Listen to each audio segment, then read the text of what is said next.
औज़ बिल्लाहि मिनश शैतानिर रजीम बिस्मिल्लाहिर्रहमानिर्रहीम। नाज़रीन अस्सलामु अलैकुम।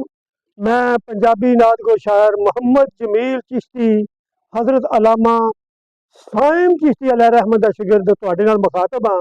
मैं एक कलाम रबाई की सूरत विच मेरे बाबा जी साइम चिश्ती अलैहि रहमत दा मैं पेश कर रहा।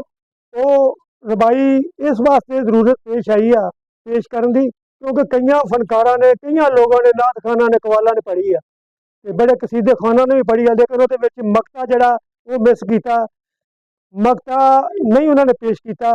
इस वास्ते मैं पेश कर रहा जिन्हों के कोल मकता नहीं या मकते में वैसे ही वो बदल देंगे ने वैसे ही ला देंगे ने वो नोट कर लैन ते मेहरबानी मकता जरूर पेश करा करो। बड़ा नायाब कलाम बड़ी नायाब रवाई है।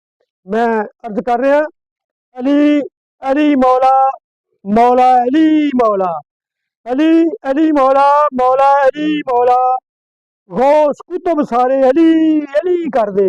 अली अली मौला मौला अली मौला गौस कुतुब सारे अली अली कर दे।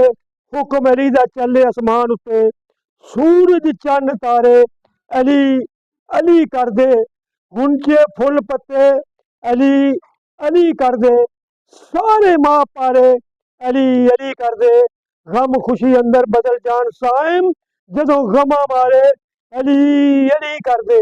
गम खुशी अंदर बदल जान साइम जदों गमा मारे अली अली कर दे। मेहरबानी मकता जरूर आख्या करो, शायर की मेहनत मुर होंदी है, अल्लाह राजी हुंदा है, शायर की रूह भी जड़ी है वह भी खुश हो जाती है। अल्लाह हाफिज। एक हुण मैं अपनी रबाई मैं पेश कर रहा। दुनिया एवें नहीं सोने ते पई मरदी, दुनिया एवें नहीं सोने ते पई मरदी, खास गल कोई सोने की डली विच, पर मैं नहीं मनदा ये गल नजूमिया की रेख किस्मत की हथ की तली विच। मैं नहीं मनदा ये गल नजूमिया की रेख किस्मत की हथ की तली विच, पर जेड़ा लिखी तकदीर नूं बदल देवे ये ताकत अल्लाह करीम दे वली विच। जेड़ा लिखी तकदीर नूं बदल देवे ये ताकत अल्लाह करीम दे वली विच। अल्लाह पाक ने आप जमील दिती कुंजी मुश्किलों दे दस्ते अली विच। अल्लाह पाक ने आप जमील दिती कुंजी मुश्किलों दी दस्ते अली विच। अल्लाह हाफिज।